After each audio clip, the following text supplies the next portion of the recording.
All right. Okay, so I will start with a demo of fastplotlib.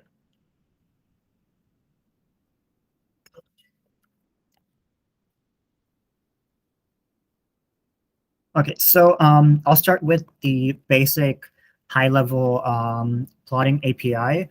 It's kind of analogous to how matplotlib has a high-level versus object-oriented API.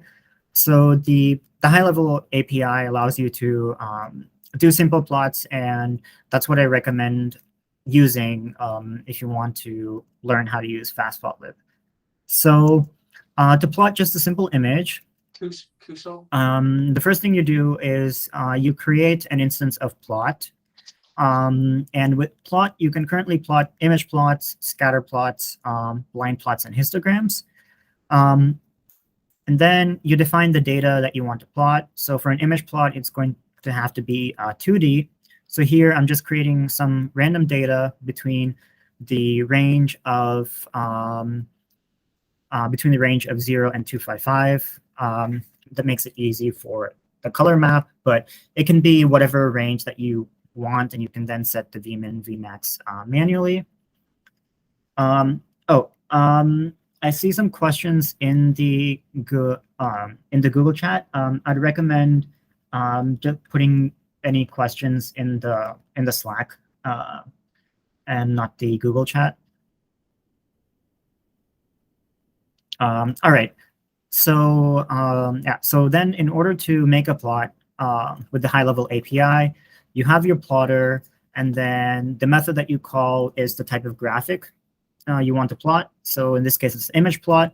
We give it the data. It is optional to set the vmin and vmax. If you don't, it will find it automatically. And then you give it the color map that you want to use, and then you call show in order to show the plot. Okay. All fastplotlib plots are resizable in the notebook. There is a little thing in the corner that you can grab to resize with your mouse.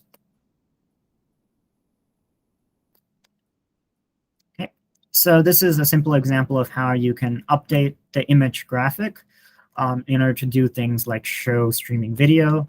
So again, we create some random data, create a plot, but in this case, we are using we are keeping the image graphic that is returned by plot.image.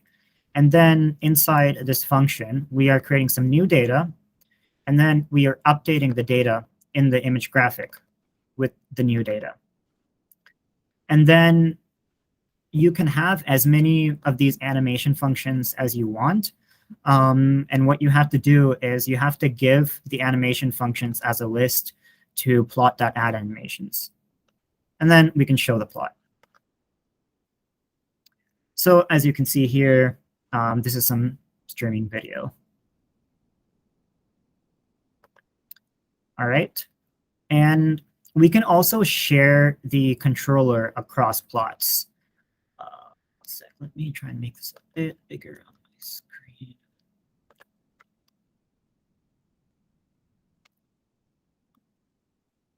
Okay.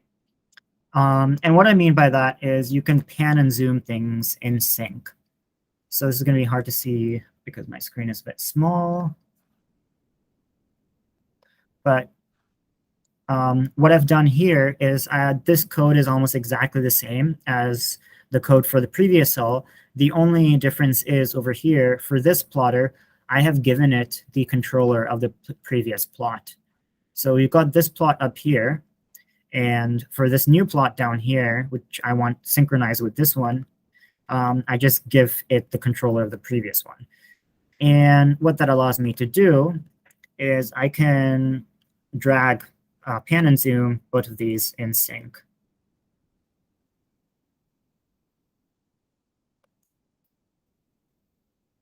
So you can also use some of the layouts that are within IPy widgets to stack plots.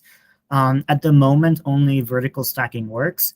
So in this example, I'm going to use the same plot as in the above two, so plot and plot sync, and just show them stacked like this. And this will also be synchronized. Okay. You might be seeing some lag here. That is just because I'm actually recording with both Google and another thing on my computer as a backup. Okay. So we can do some line plots as well. So for example, here I am just creating a sine wave. And then I am calling plot.line instead of plot.image, giving it the data for the sine wave, giving a thickness or a size, and giving a color map. Okay.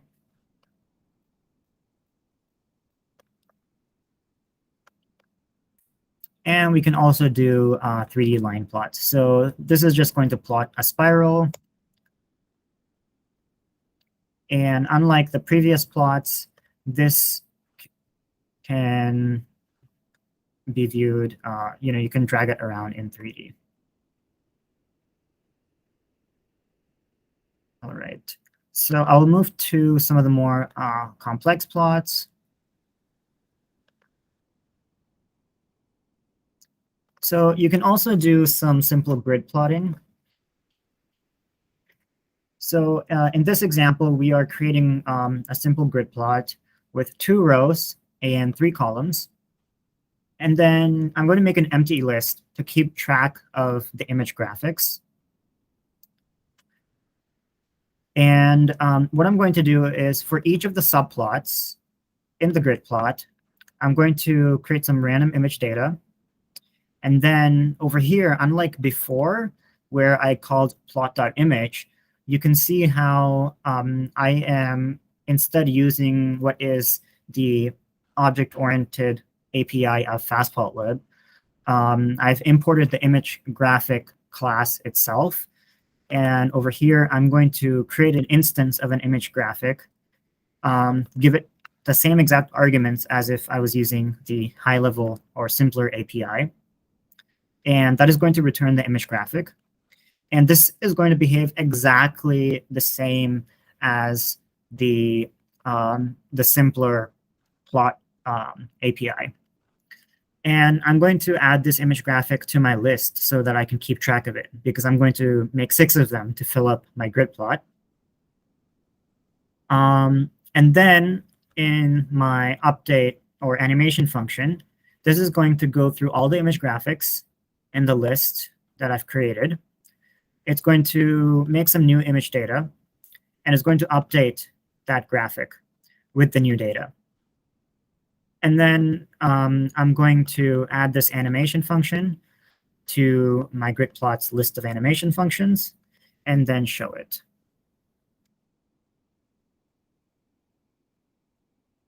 Okay, so that's what it looks like. And just like before, you can drag and resize this however you want. And by default, these controllers will have a separate controller for each, so they will not be pan and zoomable in sync. And in the next example, I will show you how to do that.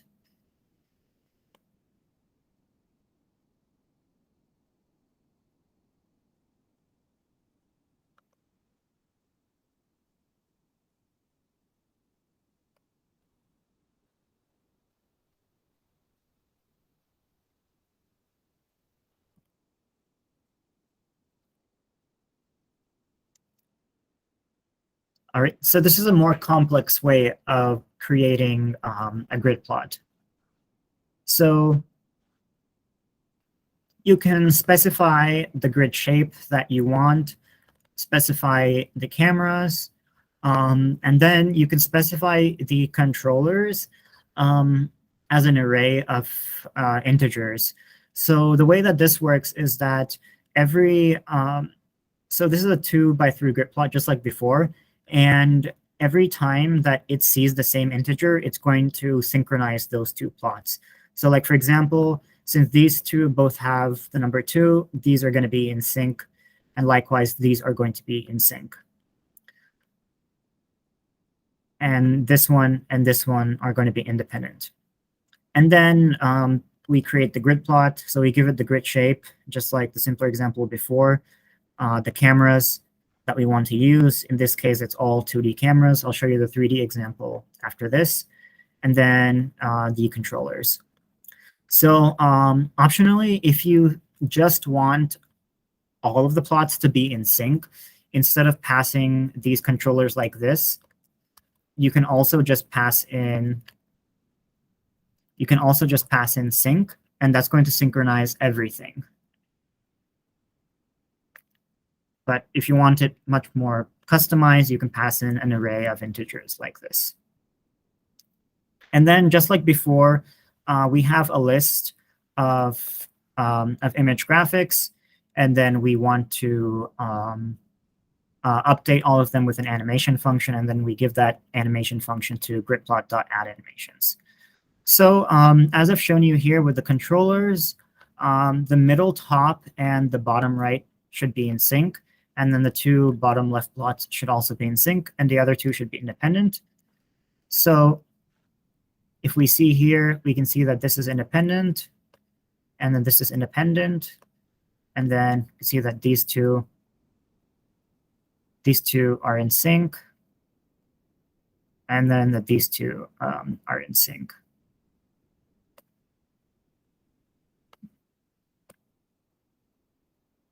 So yeah, this just demonstrates the degree of controller or pan zoom flexibility that fastplotlib gives you.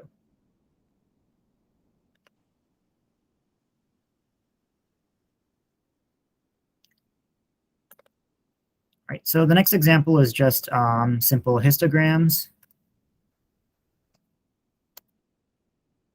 I should have done normal. So we can plot, for example, a distribution of random, just a normal distribution with histograms or whatever other kinds of distributions that you want with simple histograms.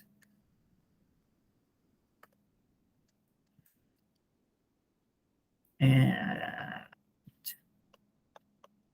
I think if you were to plot 100 bins, that would make more sense. 1,000 bins.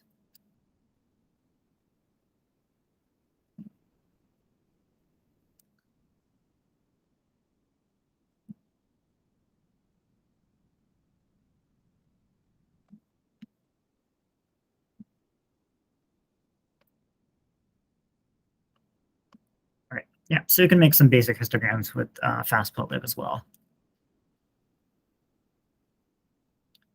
All right, some line plots. So over here, this is going to plot a 2x2 line plot. And just like before, we're going to have some controllers where 3 of the views are going to be in sync and 1 of them is going to be independent. But unlike before, we are going to have the cameras be 3D, because this is going to plot a 3D spiral. And this is just creating the data to plot a spiral. And then over here, this is going to do something a bit more complicated. So it's going to plot a spiral, kind of like the simple example that I showed before, but it's also going to plot a dot, or like a scatter plot of with just one point or one ball, which moves along the spiral. So over here, we're going to create a line. So this is the line graphic using the more object-oriented API in fastplotlib. And we're going to add that line to the subplot. And this is just changing the camera perspective to show you how the pan zoom controllers work. It'll be clear when I actually plot it and show you. And then over here, this is just going to create a marker that's going to move along the spiral. And this animation function is just going to move this marker or this ball along the spiral. And what this actually looks like is like this. So there's this ball that moves along the spiral in each rendering cycle. So this plot is independent. whereas these three are in sync, but they're all showing different perspectives of the same thing.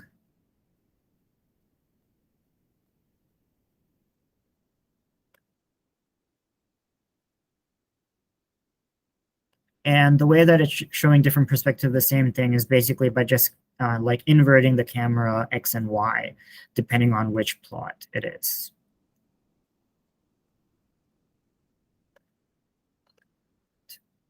All right. So the last example I'll show you is how you can make scatter plots. So this is, again, using the object-oriented API to get the scatter plot. And over here, I'll be showing a mix of 2D and 3D plots. And just like before, some will be in sync and some will, two will be in sync with each other.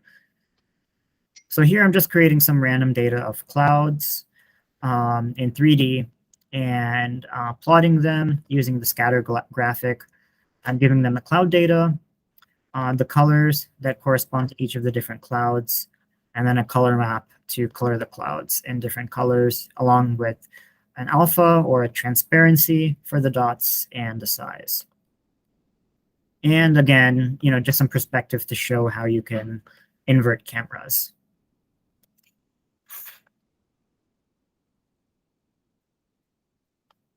Okay, so this is what it looks like. So these two are in 2D. So they're giving you 2D perspectives of the scatter plots. And as you can see, the alpha level is what's giving you some of the transparency. And as you can see, these are both giving different perspectives on the same data. And then likewise here, the 3D plots are also just giving different perspectives on the same data. And the alpha level gives some level of transparency.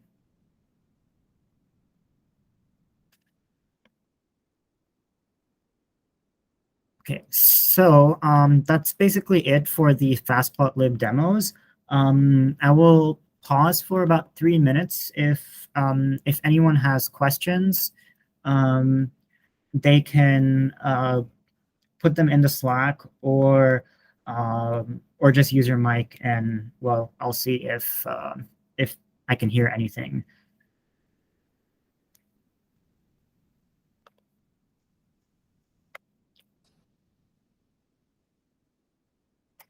Maybe you can switch on your microphone to see if people have any questions. I can hear you. You can? Oh, okay. Can you hear me through Caitlin's speaker, Kushal?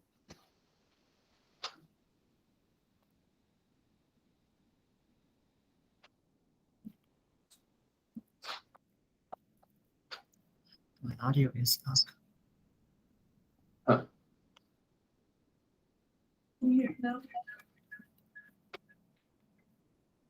Can you hear me, Caitlin? Oh, yes. There's a lot of echo, but yeah, go ahead. So I may have missed it in one of the demos. So if I want to shut off an animation, how do I do that? Like, so if I'm in the middle of the line plot with the bead going down the spiral, for instance, how do I shut that off? What do you mean shut off the animation? So I want to stop the animation so it just stops running. So I want to stop the GPU usage or whatever. Oh, well, you can close the entire plot. So the way that you can do that is like, well, in the grid plot, you've created like a grid plot object. So you can do grid plot.canvas.close. And if you've just created the simple plot, you can do like plot.canvas.close. Okay. But that's going to close the entire plot. It's not going to stop the animation. There's no way to, I don't know if they're in the rendering engine, if there's like a way to stop one of the animations, because I think that every animation just gets like appended to the render pipeline, and the render pipeline has to like runs continuously. But canvases themselves can be closed in order to stop GPU usage. And that's something that I do if I'm not using a very powerful GPU, because otherwise you're just going to fill up your GPU RAM. Okay, thanks.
So, Sorry.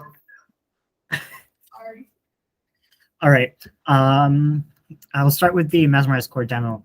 Yeah, and if anyone wants to follow along, you're welcome to. And if you want me to slow down, yeah, just or have questions, just post them in the Slack. All right. Same for everybody else.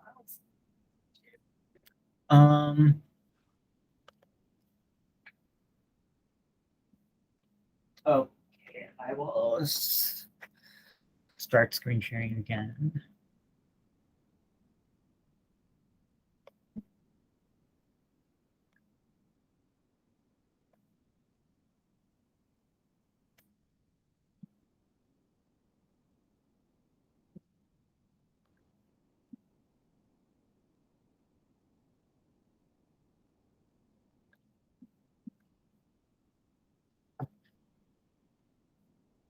Okay. All right. Okay, so in the beginning, just some import statements. I'm going to import everything from mesmerize-core. And the entire API of mesmerize-core is documented. And all of the functions and methods that we'll use here are documented if you'd like to read more into them. And I will also import fastplotlib because that is what I will use for visualizing all the outputs after using the K-mean algorithms. All right, so the first thing you have to do is just set up paths. Like one of the main paths that you have to kind of be aware of is what I call the parent data path. And the purpose of this is to allow you to easily move data sets between computers. Like sometimes you have two computers that you work with, like one that's very powerful and one that you maybe use more for simpler or less intense downstream analysis. And that kind of, I guess, data moving paradigm is pretty common across labs. So that's why this type of functionality exists. And it's kind of explained over here how it's meant to be used. So like, let's say, for example, you have, some directory, that structure that looks like this, and your experimental data is down here. So what you can do is set, this portion, like data / whatever, your username as the parent raw data path, and then you can move all of everything above a certain path, like your main experimental directory, between different computers, and the whole data organizational framework will still work. And you can set, these lower directories as whatever you want between computers. Okay, so that is what I am doing here. So this is just corresponds to what I have on this workstation. So you always have to set a parent raw data path, as I mentioned before. And then what I'm going to do is I'm going to create what's called a batch file. And this is basically a pandas data frame that is going to store all of the data organizational infrastructure that's necessary. And it's very important that, when you are working with your real experimental data, that you keep this file and that you have it backed up. And all of the K-mean outputs are going to be put in the same directory as this file. So like, for example, I have set this batch path as like mesmerize-core batch / batch, 1000.pickle. So everything within the mesmerize-core batch directory that's where the K-mean outputs will be stored. And for this demo, I'm going to use one of the K-mean dataset examples. Okay, so I'm going to create a new batch at this path that is set. So create batch and load batch are two functions that you get when you import everything from mesmerize-core. And one thing that's important to note is that you can never overwrite a batch file, and you don't want to do that because the create batch function basically works with this sort of write protection, where if a batch file already exists at this path, it will not allow you to create something over it. All right, so we've created a new batch and it's empty. So a batch by default has these columns, which you should never modify, and I'll talk more about what they are. So in order to do motion correction, what I'll do is I'll just create a dictionary. And for mesmerize-core, any dictionary with parameters has to have this key called main, which has to store the main parameters that you want to use with Cayman. And the names of these parameters and the values are exactly as what you would use with Cayman. These get passed directly to Cayman. There's no conversion or nothing that happens between transferring it from mesmerize-core to Cayman. These go straight to Cayman. So these are some variants of parameters in a dictionary. And then I'm going to add what is called a batch item. And a batch item is just the combination of an algorithm to run. So in this case, it's going to be motion correction, the movie to run it on. So it's going to be the Sue example movie that's at the path that I've already set. And it's going to be these parameters. And then I'm going to give this an item name, which is something to keep track of. And you want your item name to be the same for a given input movie. Okay, so when I then call what is the Cayman.add item extension on the data frame, it is going to add this as a batch item. And all that means is it's going to add it as a row to the data frame. Okay, I'm going to do that now. So then what we have here is this data frame is no longer empty. It has one row or one batch item, and which consists of the algorithm set as mcore, which is what we've set here. Item name is my movie, the input movie path, and you're going to only see the relative movie path over here. It is this extension, Cayman.add item, is automatically going to recognize that you have set a parent data path, and it's going to only store the relative path. And that allows you to transfer things between computers. And then the parameters for the algorithm, there are no outputs because the algorithm has not been run. And this is just a unique identifier that is used to keep track of all of the data. And this is something that you should never change or mess with. This is what allows like basically the whole database to work. Okay, so I'm going to add another parameter variant. So these parameters differ slightly from the previous parameters. And I'm going to add another batch item using the same input movie. And since it's the same input movie, I'm going to give it the same item name. So we can see that we have another batch item with the same input movie, but just with some different parameters.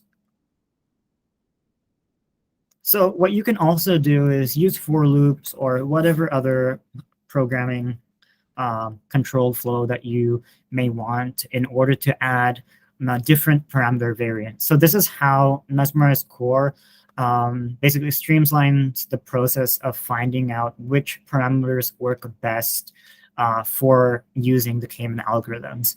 So what I'm going to do first is I'm going to make a deep copy. This is very important. So deep copy is just a thing that's in the Python standard library. I'm going to make a deep copy of the parameters, and then I'm going to try out some different values of max shifts. So like for shifts in this list, make a deep copy of the parameters, and then change the max shifts parameter value to one of these in each loop iteration, and then add that to the batch as a batch item. And when I do that, we can see that we have now 3 more batch items or 3 more rows where the max shifts value is different as was set over here. Okay, so you can see how it can be quite clunky to see, what is what your different parameter variants are by looking at all of this, and the entire thing is not possible to display. So there is an extension called cayman.getParams_diffs, which will, for a given algorithm and item name, it will just show you the differences or the unique parameters within this collection of algorithm and item name. So what we can see here is it's showing you that basically among all of these batch items, these are the unique parameters within this collection. And these indices correspond directly to the indices in the parent data frame. So this is something that can be useful for you to see, as you're doing like a grid search or hyperparameter search to see which parameter variants worked well. This is something that you can use in order to go through your different parameter variants. Okay, so if you want to run a single batch item, okay, so we have basically added like batch items, which are a collection of input movies and some parameters. We have not actually run anything yet. So in order to run something, you can run single items using their index. So like, for example, df.iloc0. So this is going to reference the item at the 0th index. And when I use .cayman.run, it's going to use the run extension. And what this does is it runs that batch item. So it calls all of the Cayman running code basically to run this in a sub-process. And it is very important that you call process.wait after calling the run method. Okay, so motion correction has finished on this item. Okay, I see a question in the Slack. So does item name, basically the natural language name you want to give for that item to help keep track of what you're doing? Can you, I don't fully understand what you mean by that. Can you speak a bit? Yeah, so item name is basically, that's just some kind of the natural language convention that you're giving it. So like I'm giving, so often, so in the original Mesmerize, I would keep all my parameters constant, but change, say, like gsig. So I would name it, say, gsig 10, gsig 11, gsig 12, or whatever. Oh, okay. Keep track of it for my different batch items. Is that basically what this is? This kind of corresponds to basically the names you're Yes, giving it? but in this case, you should not give it a name that includes like what your parameter variant is. You really just want item name to be like the name or a reference of your input movie. If it's the same input movie, you should give it the same item name. And then the cayman.getDiffParams extension is meant for you to keep track of what's different among the batch items. And you cannot use that if the item names are different.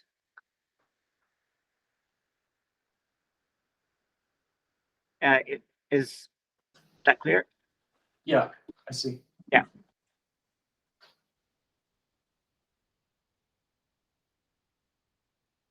You don't want to add in the parameter variant to the item name.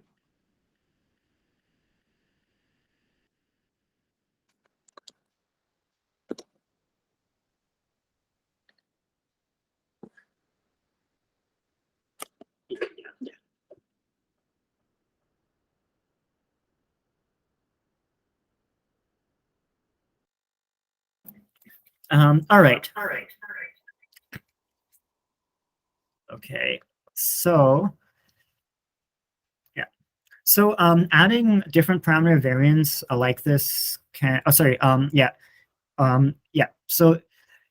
you often don't want to run batch items one by one. You usually you make a data frame, that has several rows or several different batch items with different parameter variants, and then you want to just run these overnight and then come back the next day and see which parameter variants worked.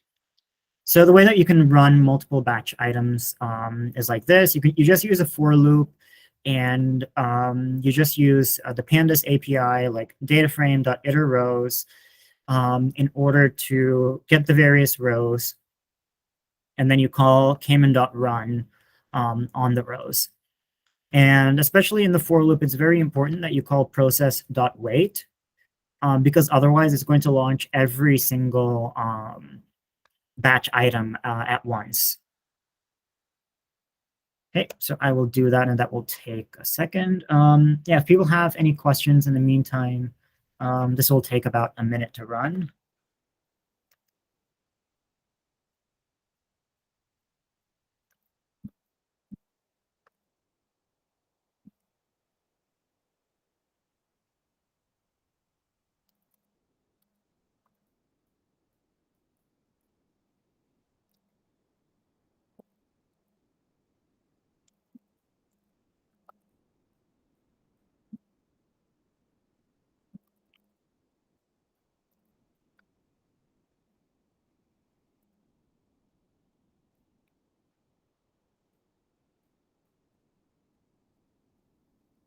All right, so that has finished. Okay, so now I'm going to reload the data frame to see the outputs that exist. So it's important to always run load batch after running batch items. Otherwise, weird things happen, basically, and that's something that we might fix later on. Okay, so we can see how each of these batch items has a bunch of data in the outputs column. So like, for example, we can see if an algorithm ran successfully like this. It did. We can see output path of like the motion corrected movie, and it's at this very long path. And as you can see, the UUIDs, or the unique identifiers, are used to keep track of everything. And one thing that's very important is you should never be working with the UUIDs or paths manually. You know, one of the purposes of the mesmerize-core API is that there are these methods that make it easier to use all of the outputs that are produced by Cayman. So you should always work with the appropriate extensions in the API in order to work with the output data. You should never manually deal with any of these paths or UUIDs. Okay. Right, so now I'll show you how you can use fastplotlib to visualize this. So I'm going to just visualize the batch item input and output at the 0th index. So that just means the first motion correction item that we ran. I'm going to load the input movie. And over here, I'm just doing it manually with TIFF file. But we are, kind of working on making this a bit simpler. And if you have movies in different formats, just speak to us, and it would be great to have a uniform way to have a way to load input movies. So over here, I'm calling the cayman.getInputMovie path extension and just loading that with TIFF file. And then over here, I'm calling the mcore pandas extensions, and I'm calling getOutput in order to load the motion corrected movie output as a mem map.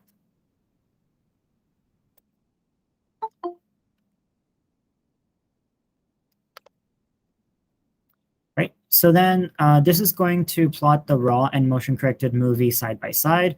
So a grid plot with 1 row, 2 columns, and controllers in sync so that we can pan and zoom both of them in sync. And then I'm going to create an image graphic. And this is just going to first plot the first frame of the input movie using some color map. This is going to plot the first frame of the motion corrected movie using color map. And then what we're going to do to each of the subplots, at these indices, the first row, first column, and then first row, second column. We're going to add the input movie graphic and the motion corrected movie graphic. And then I'm just going to make a slider so that we can go through the frames. And then I have an update function where, if the frame slider value has changed, it's going to update the frame and the input movie and the motion corrected movie.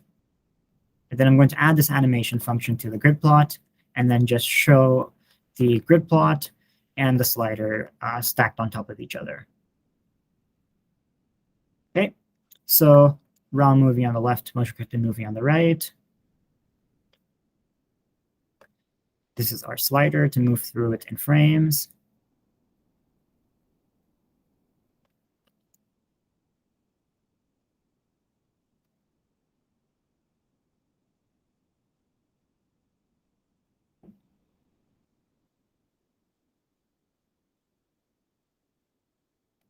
Okay, I'm going to pause my local recording.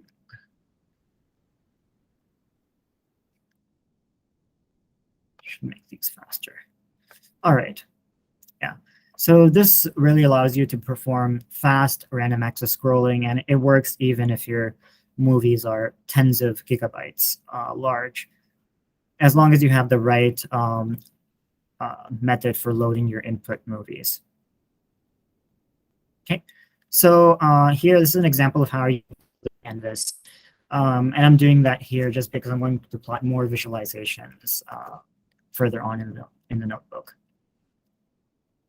Okay, so we can continue from our motion corrected videos and perform CNMF to get the traces and spatial components of the neurons.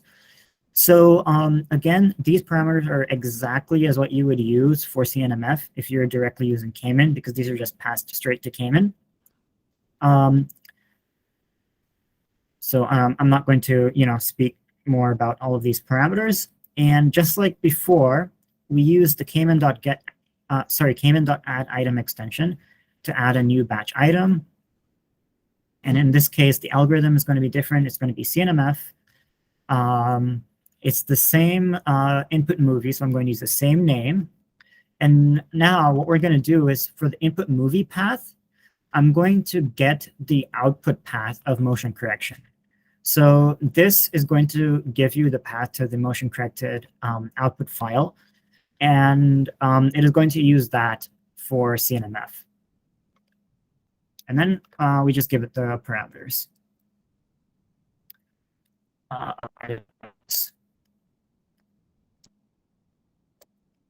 Okay. So just like before, we can use for loops or whatever other programming control flow you want to use in order to try out different parameters and do a grid search. So here I'm just using itertools.product in order to look at all combinations of like gsig, k, and merge threshold. So I've just set up a list where I have two different parameters for each of these, two different variants for each of these three different parameters. And just like before, I'm going to make a deep copy of the parameters dictionary. And then for every single combination of these variants, I'm going to change those parameters and add a batch item to the batch data frame. Okay, so if we look at just CNMF items, now we can see that there are a bunch of new CNMF items. And since you can't really print all of these, and this just adds clutter because many times you just want to change 2 to 3 different parameters. We can call, just like before, the K-min.getParams.diffs extension, and we want to look at the CNMF items for this item name. So we can see that like the gsig, the merge threshold, and the k are what vary for this collection of parameter variants. And just like before, the indices over here correspond exactly to the indices in the parent data frame. Okay, and then I'm going to run all of these batch items, and I'm going to start at the 5th index. So I don't want to run the motion correction items that I've already run. Okay, so this is going to take a minute or two. In the meantime, if people have questions, they can ask. Yeah, you can ask on Slack, or you can also just speak. You can ask on Slack or speak.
Oh, sorry.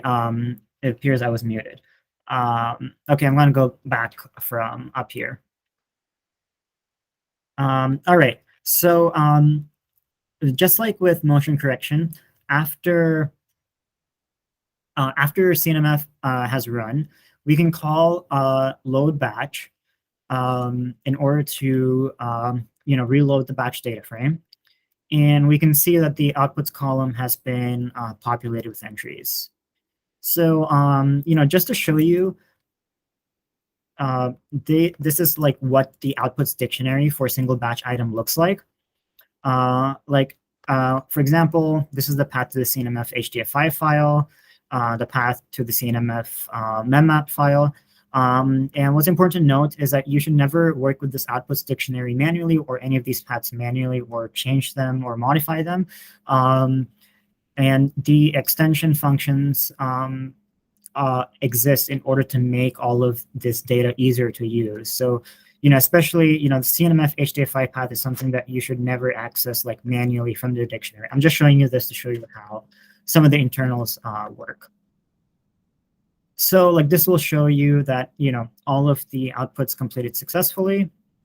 And then now I'll show you how you can like visualize the CNMF outputs. So this will show you the output for like the item at the 5th index. So this, the k-min.get input movie extension is going to load the input movie that was used for CNMF.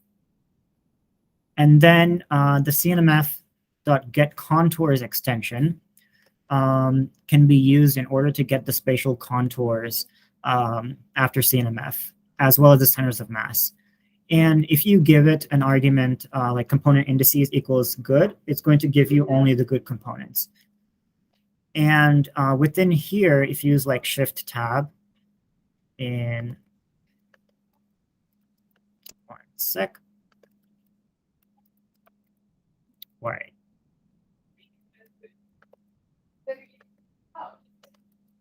Okay, actually, I will show you on the documentation itself.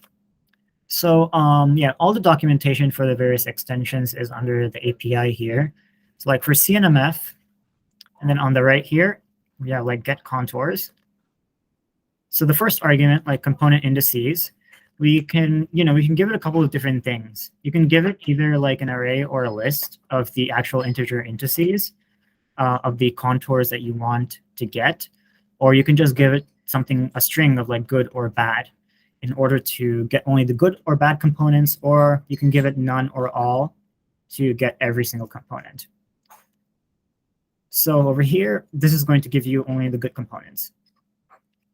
And like I said, we can use the same extension, cnmf.getContours, and give it component indices equals bad in order to get the components that were classified as bad. And then here, I'm going to use the simple plotting interface from fastplotlib to plot them. So I'm going to create an image graphic. And first, I'm going to just use the first frame of the CNMF input movie. So this is basically the motion corrected movie that was used for CNMF. And then for each of the contour coordinates, in the list of contour coordinates. So this is for all components, and this is going to be like one contour at a time. I'm just going to make a color using RGB. So this is going to give you basically cyan, because it has a value of 1 in green and a value of 1 in blue. And 0.7 alpha level is just some level of transparency. And then I'm going to call plot.line. The data is the contour coordinates. And z level 1 is going to allow you to plot this above the image data. And then for colors, I'm going to give it, the color that I have set over here. So these are the good contours. And then the bad contours, I'm going to plot, in exactly the same way, but I'm just going to plot them in magenta instead. So a different color so we can see them. And I'm going to make a slider just like how we did previously in order to scroll through the frames. And just like before as well, I'm going to make an animation function where, when the slider value has changed, it's going to update the image graphic. OK. So what we have here is good and bad contours. And as I slide through this over time, we can see some of them light up. So like, sorry, my scrolling's acting weird. Okay. All right.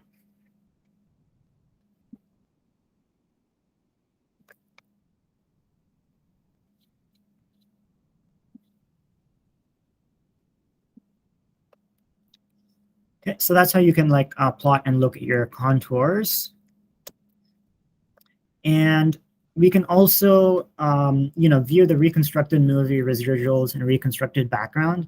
And you can do all of this using the CNMF extensions within the API. And you don't have to, do any of the linear algebra manually by yourself. I mean, it's pretty simple, but the extension functions that exist in here make it really easy to plot things and to be able to plot things with random access. So you can scroll through all of this data in sync.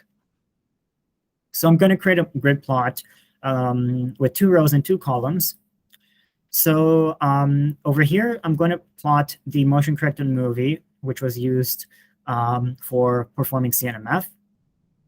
So, create a graphic using the first frame to start with. And then I'm going to get the first frame of the reconstructed movie. So the reconstructed movie, from Cayman is basically the outer product of the spatial components and the temporal components. If you're interested more in that, I'd recommend looking at the paper and the Cayman documentation specifically. And then, just like with the contours, I want to make the reconstructed movie using only the good components.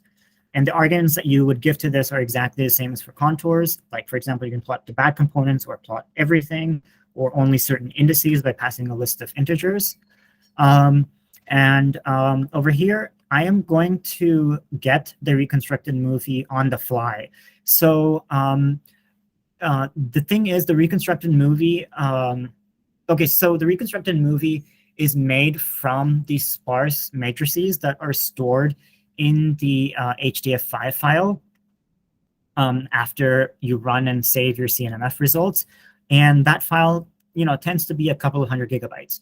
But if you want to make the reconstructed movie for like an entire movie, it can be upwards of 100 gigabytes or more. So you don't want to create the whole thing and then try and plot it. You want to, make the data on the fly. So what I'm going to do is I'm going to start with just plotting, the first frame of that. And then I'm going to create a graphic using the first frame, set some vmin and vmax to make it easier to visualize. And similarly with residuals, I'm going to use the cnmf.getResiduals extension and, give it frame index from the first frame, just like, because we want all of them to be in sync, of course. And then I'm going to use the cnmf.getReconstructed background. And, just like again, first frame, create a graphic with that. And then I'm just going to add all of the graphics that we've created to each of our 4 subplots. So like top left, top right, bottom left, bottom right. And then I'm going to make a slider, just like what we've been doing before to go through the frames. And then I have an animation function, which is going to update the frame in each of these grid plots. So the left graphic, which just shows our motion corrected movie, I'm going to update the data with whatever is in the slider value. And then for the reconstructed movie, what I'm going to do is I'm going to again call the cnmf.getRCM or get reconstructed movie extension. And but this time I'm going to give it the frame index based on the slider value. And I'm going to update the graphic with the new reconstructed movie frame. And it's basically the same for the residuals and for the reconstructed background.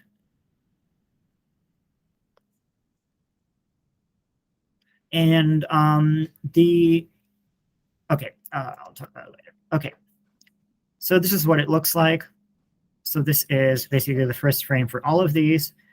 And we can scroll through all of this data in sync, and everything, I mean, besides the motion corrected movies being generated on the fly using the sparse matrices after CNMF. And, we can pan and zoom all of this in sync. So for those of you who may not know, looking at the residuals is useful in order to know whether your CNMF has, worked successfully. The residuals should look like unstructured noise if you have done a proper job with CNMF. You should not see any signal in your residuals. If you do see a signal in your residuals, that means that it is missing from your components. So this is something that is extremely useful, and it's one of the things that I use in order to perform quality evaluation after CNMF. Like, I want to see that, my reconstructed movie has all of my spatial and components, basically, and I want to make sure that my residuals does not have any structure in it, or as little structure as possible.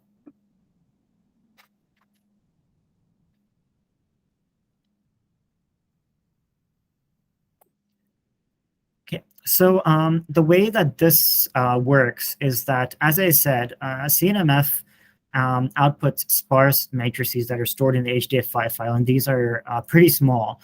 And the way that that this is working is it's basically opening up the CNMF, well, all of these extensions functions, actually, like get reconstructed movie, get residuals, get reconstructed background. They are all opening the HDF5 file if it has not already been opened. After the HDF5 file is opened, all the matrices are kept in cache. And then for every given frame that is wanted, it is going to create, for example, the reconstructed movie on the fly, and then in this case, display it. And it turns out that actually, doing the outer product for creating the reconstructed movie on the fly is very fast. It happens on the order of less than a millisecond, whereas opening the HDF5 files is actually what takes the greatest amount of time. So if everything is cached in RAM, this actually happens very, very fast. All right. So currently fastplotlib, well, you can plot the temporal components using the line plots. That does work. But, trying to make something where you can, view stacked line plots or heat maps is something that I haven't done yet for fastplotlib, but it's something that I do plan to do in the future. But for now, one thing you can do is just visualize your temporal components using Seaborn. And the way that you can do that is use the cnmf.getTemporal extension. So over here, this is just like the raw temporal components. You can also look at the df over f. And if you look at the documentation for the extensions, you can see how that is done. So like there is the run dtrend df over f function. And what this basically does is this is basically a wrapper for K-means dtrend df over f function. You give it the same arguments as you do to K-means dtrend df over f function. And then after running the dtrend df over f, you can get the values in them using the get dtrend df over f extension. All right. And then lastly, what I will show you is component evaluation. So this is basically a GUI that I wrote last week in order to do component evaluation using some of the widgets that are available within IPyWidgets. So I'm not going to go into detail in this GUI layout code. If you want to use it, there isn't too much to understand, but I mean, if you are curious about it, just like post a message in Jitter, and I can explain it in more detail. So then over here, I'm not doing anything new yet. So again, for the batch item at the 5th index, I'm going to get the CNMF input movie, the motion corrected output basically, so that we can visualize it. And then I'm going to get the coordinates of all spatial components. And the way that I do that is the component indices I pass all. And then I'm going to get the indices or the integer indices of the good components and the bad components. And then I'm going to make some colors for plotting the good components and bad components. So just for a sanity check, I'm going to make sure that the good components and bad components sum up to all components. Okay, that is true.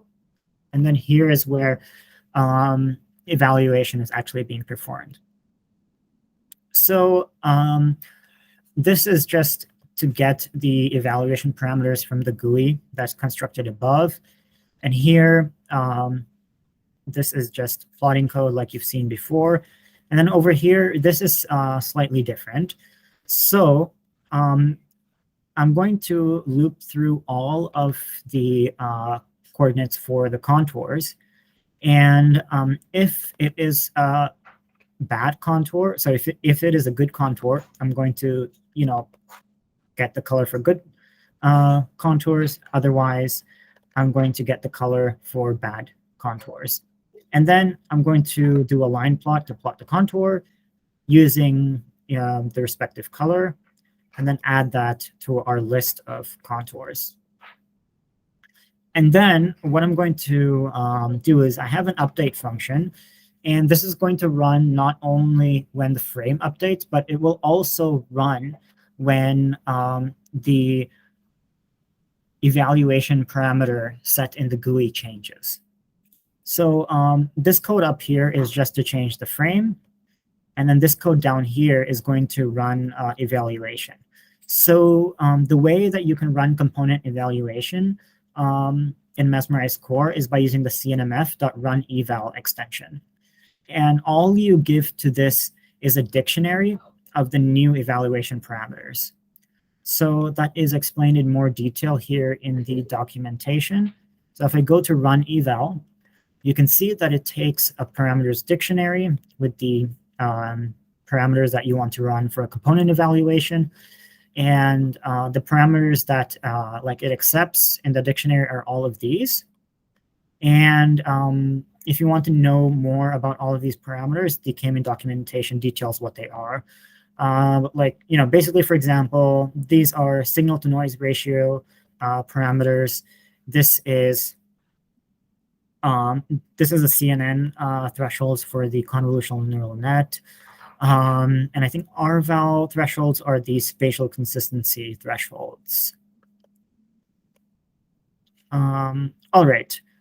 And then down here, this is just taking care of the layout.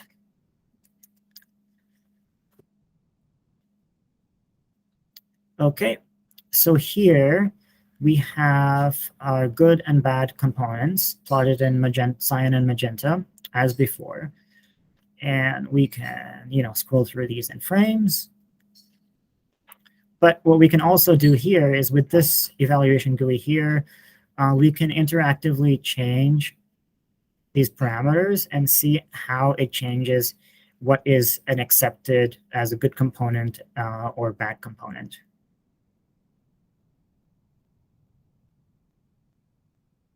Like, for example, if we set the minimum SNR threshold to very high, it's going to select like almost nothing. Because, almost nothing is going to have extremely high signal to noise. And then CNN classifier threshold, which, determines what looks like a neuronal soma or not. This is something that you should not use your CNN classifier if you are looking for dendritic signals or axonal signals. And then these are the high thresholds. So like if you set your RVAL threshold very low, it's going to accept almost everything. Similar with your signal to noise threshold, if you set it very low, it's going to accept almost anything. So this is something that did not exist and was not really possible with the older mesmerize. And it's really nice that this is something that you can do in notebooks, because you can then use this straight away for downstream analysis. And even more so, if you're using like a very powerful computer or a computing cluster system, you can just run a Jupyter server remotely and perform visualization straight on your powerful computing cluster or remote server without having to transfer the data back. So like actually that's what I'm doing right now. This is all running on a powerful workstation, which is actually 2 floors under where I am currently, and I'm just accessing all of this through Wi-Fi. Okay, so the evaluation parameters are stored in the same dictionary as the parameters for CNMF. So for example, as you can see, it creates a new key called eval, and the parameters that you set in the GUI are stored over here. And if you want to save the results after evaluation, you have to call the cayman.save-to-disk extension. So every time that you run evaluation, as in every time that you change these sliders, it is not saving the data to disk, because that would make it not possible to do this live if it's saving to disk every time you move the slider. So when you're done and happy with what you see, you can call cayman.save-to-disk to save those changes to disk. So yeah, that's basically it for the mesmerize-core demo. So I'll pause for about 5 minutes if people have questions on anything so far. And yeah, after about 5 minutes or so, I will, or Caitlin will give the mesmerize-viz demo. So if people have questions, you can either post in the Slack, or you can also just speak.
Hi everyone, I'm just going to run through a quick demo for mesmerize-viz.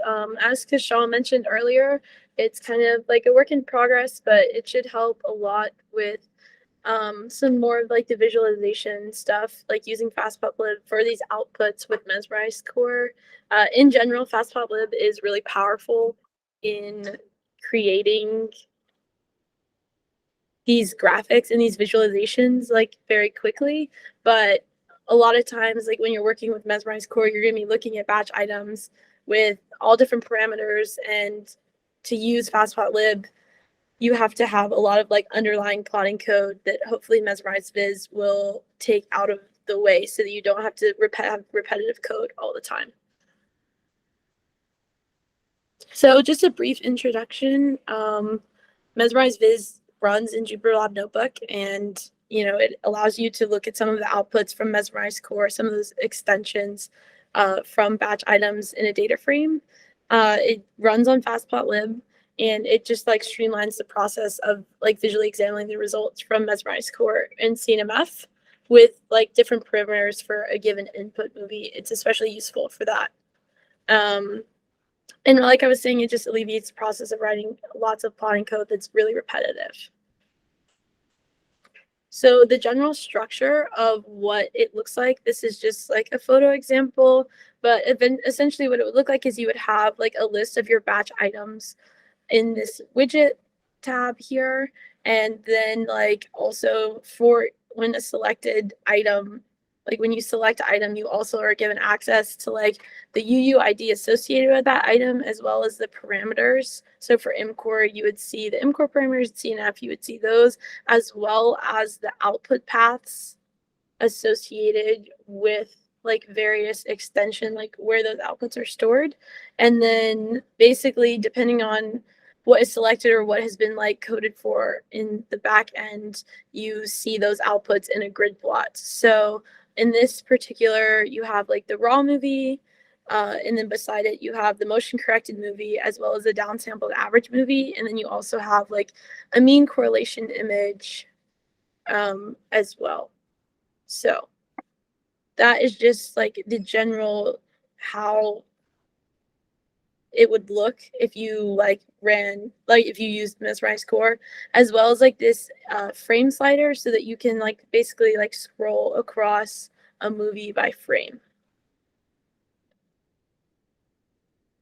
It is a work in progress, so some of the future capabilities are like things I'm like working on implementing are like essentially like multi-select capabilities, so that when you do run multiple parameters for like CNMF, for example, that you would then be able to like have those different batch items selected and look at like, for example, like the output from CNMF as a movie and visually compare like what parameters did better, which will help in deciding what parameters are the best moving forward in your analysis.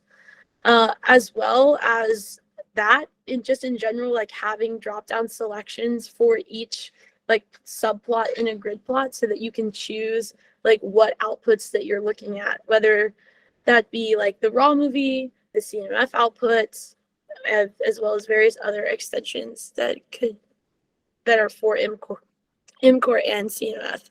As well as some other things that Kishal and I were talking about implementing is having a base class for a subplot. So essentially you would be able to create your own subplots and then add that as an option to the drop-down list. But those are just kind of like the future capabilities that we're working towards to make visualization for this process a lot easier. And then now I'm just going to walk through a brief demo of like what mesmerize-viz looks like now. It is a work in progress, so not everything is fully functional, but hopefully like over the next few weeks and months that some more functionality will be added.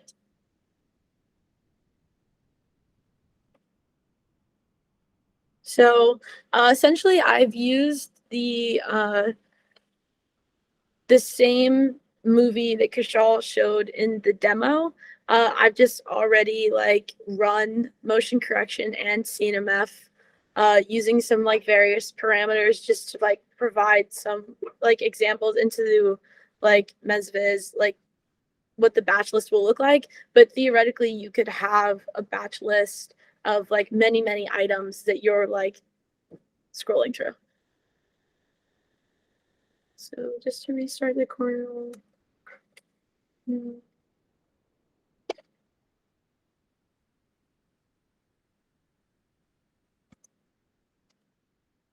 So I'm just loading the batch that I've already created. And then one of the limitations right now with mesmerize-viz is the fact that you can only look at mcore like outputs in one viewer and CNMF in a separate viewer. I don't have it integrated yet where you can look at them together. So that does cause you to have to do a little bit of filtering with your data frame at the moment to use a separate mcore viewer versus CNMF viewer, but eventually those will be together. So you could just pass in whatever data frame that you're working with to mesviz. So basically what happens is that you construct a viewer based on your data frame and the algorithm. And then there's also a viewer that, depending on what your algorithm is, like you'll either be offered tab selection options or not. So for motion correction, you really don't need tabs in order to look at various outputs because you're going to be looking at the same outputs for the most part every single time. But in CNMF, there's a lot more variability in what you can look at. So having the tab selection gives you more options about what you could be looking at. And then basically the algorithm viewer and the select viewer get passed into like one data frame viewer that gets returned, and that's what is being looked at.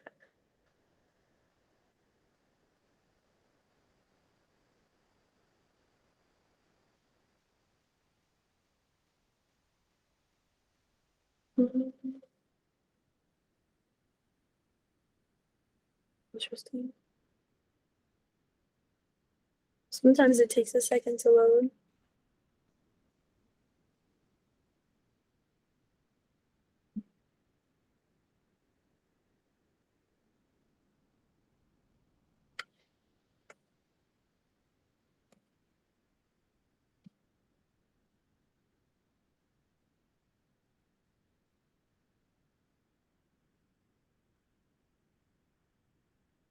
Perhaps I'll restart the kernel and try again.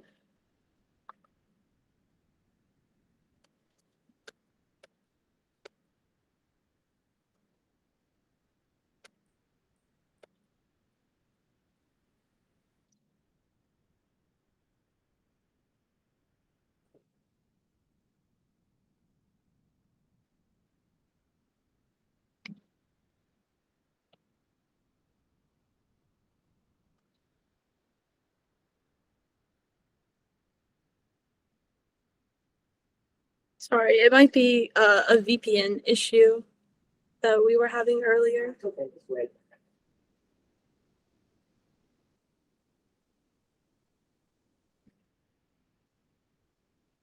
Oh, okay. Try refreshing the page. You're on Wi-Fi.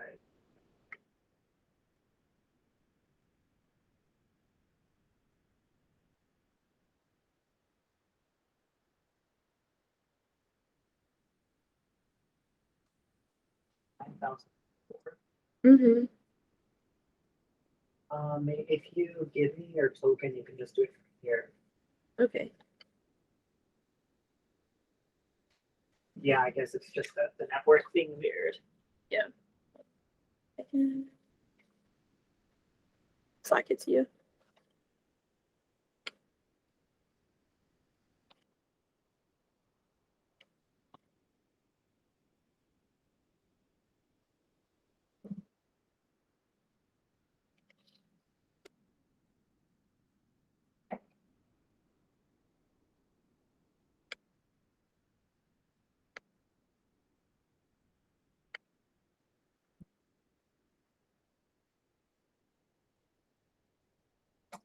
Okay.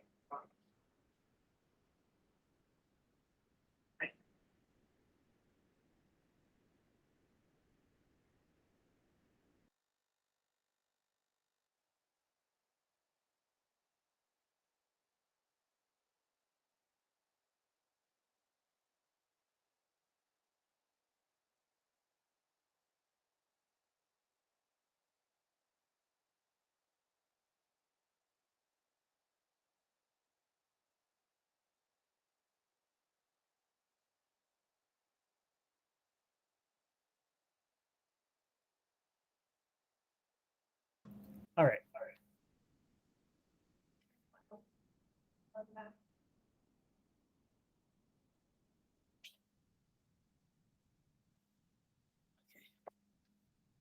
Okay.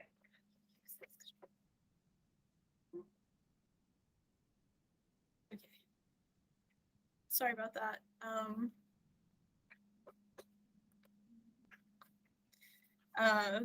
The internet here can be a bit spotty and uncooperative, but essentially,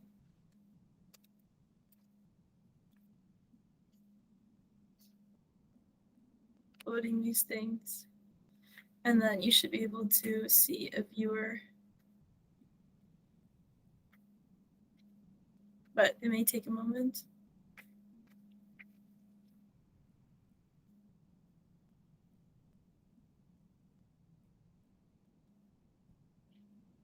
I don't know what's happening.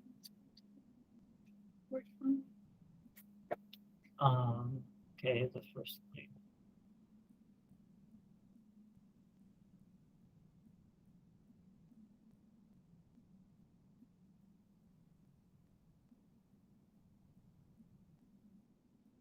It usually does take a while to load up the data frame, right? I don't know, because earlier it was fine. Like it didn't take long because there's only 2 items like in each data frame. And like I'm loading from a batch that was already created. But I don't know if it has something to do with the VPN or not. Not on VPN now. It's working without VPN. Yeah, but like earlier it was working without VPN, and then I just logged into the VPN there because I thought maybe that was the issue. Because normally I can't use Jupyter Notebooks without the VPN. Yeah, same. So I don't know why it would I be don't know. like IT that. must have done something weird.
I'll just try and run the CNMF one.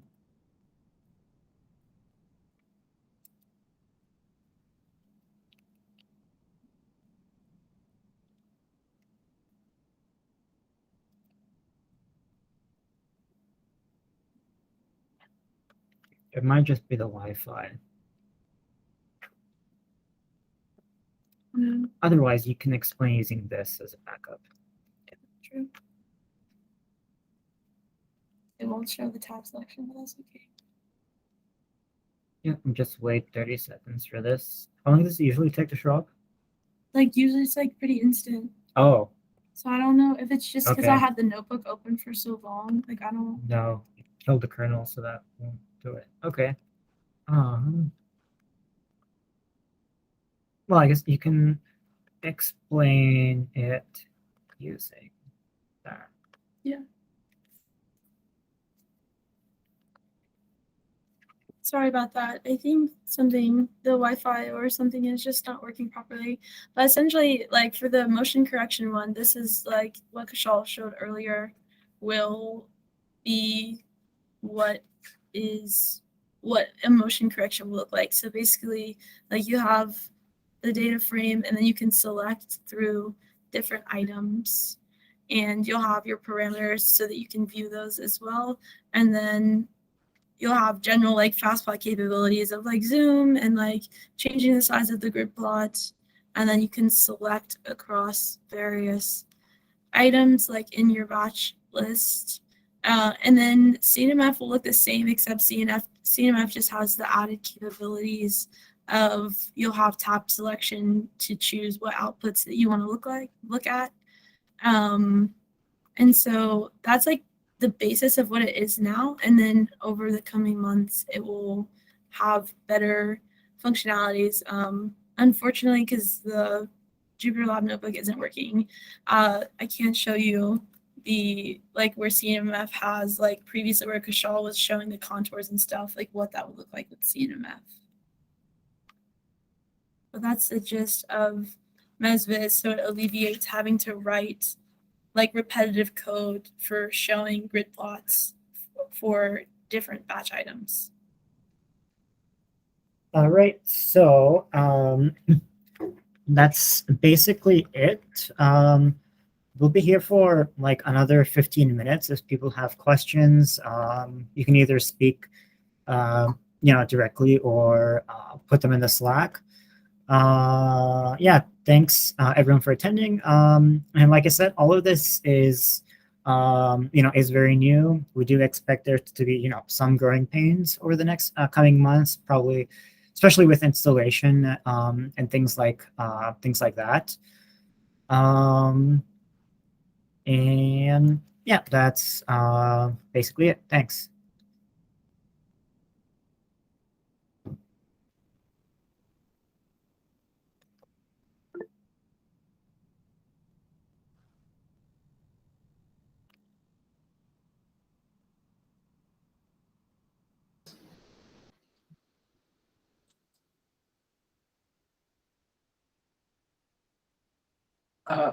Can you hear me, Kushal? Wait, hello? Hello? Yes. So in terms of like, so we went over, so first of all, thanks, that was great. Very cool stuff.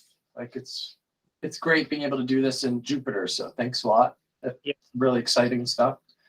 So in terms of like just comparison with like the original Mesmerize and the new Mesmerize, like one of the things that me and my users really like is the GUI interface for setting up batches. And so today we went over the kind of pandas interface for generating batches, but most of my users aren't programmers and they won't want to use pandas or Python.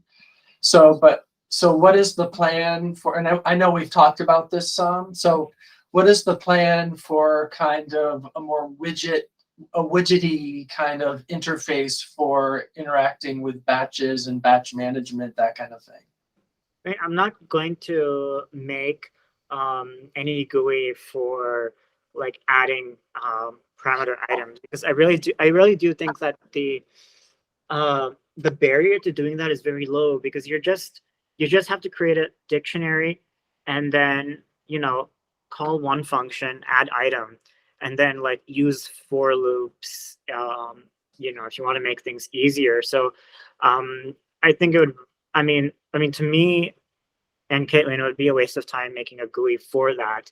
If someone really wants it, that would have to come from the community. But I think it's something that's like just so easy that I'm not going to make a GUI for it. Right. Yeah, it's easy for us because we program. So I'm just thinking, and it would also be pretty easy for me as a programmer to make them something that I could just say, run this notebook and make that really easy for them. And here's how you kind of set, because one nice thing is like, it's like, so you already showed like the basic widget interface, for instance, for evaluation of the components that were generated. Mm-hmm. So one really useful thing with Mesmerize is the ability to set parameters for your batches. And so there's things like that are really, really nice that that I might want to add in. Like, so the whole, like, there's a divide between programmers and non-programmers, right? So, and like, I can't deny that. Like, the second I ask someone to open a Python programmer, I'm going to lose a lot of people. So that's right. That's a problem. So, and there may just be a divide between the old Mesmerize and this new Mesmerize that divides along those lines. So that may just be a permanent fissure. But then there's people who are willing to learn and willing to open Jupyter notebooks. And so that's kind of what I'm thinking about here.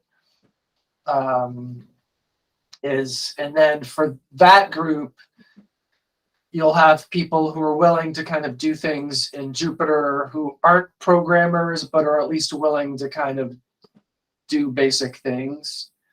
And for them, I could make like a widget for setting because it is pretty, even for me, like I'm a programmer, but I, for Mesmerize, it's super convenient to set parameters and stuff in batches and then just click and it goes into that batch items and just, so that's kind of, I found it extremely tedious though, because you have to like do a lot of clicking to like add. Yeah, when it becomes to like, when it gets to like grid search like levels, exactly. It becomes really tedious. So that's a good point. Yeah. And it pretty much, I mean, I always do grid search. I've never like found a data set where you don't have to do at least a little bit of grid search. Yeah. At least, especially at first. Yeah. Yeah, so I mean, basically, yeah. To answer your question, it's more like we don't have the time for it, and there are other more important and interesting priorities. Yeah, and it's very. I think it should be very easy for someone who's even new to programming to learn. Because I mean, I think that eventually that they. I mean, I'm not exactly sure what your workflows are like, but I just find it hard that for someone to be able to do calculating analysis without that, at least that level of basic programming of just like dicts or for loops. Yeah, you'd be surprised, but yeah, I totally get what you're saying. But there are some people who they think at the level of parameters, not at the level of like, they're totally not programmers. But they can think, they think really well at the level of parameters in K-means kind of search space using Mesmerize. But they're not, they're totally not programmers, or they're MATLAB programmers, and they can use Mesmerize and then spit out the CSV file and then do their analysis in MATLAB. But I'm trying to teach them Python. So anyway, this may be the motivation they need to actually take my Python class. Yeah, like you can't do these kinds of visualizations in MATLAB ever.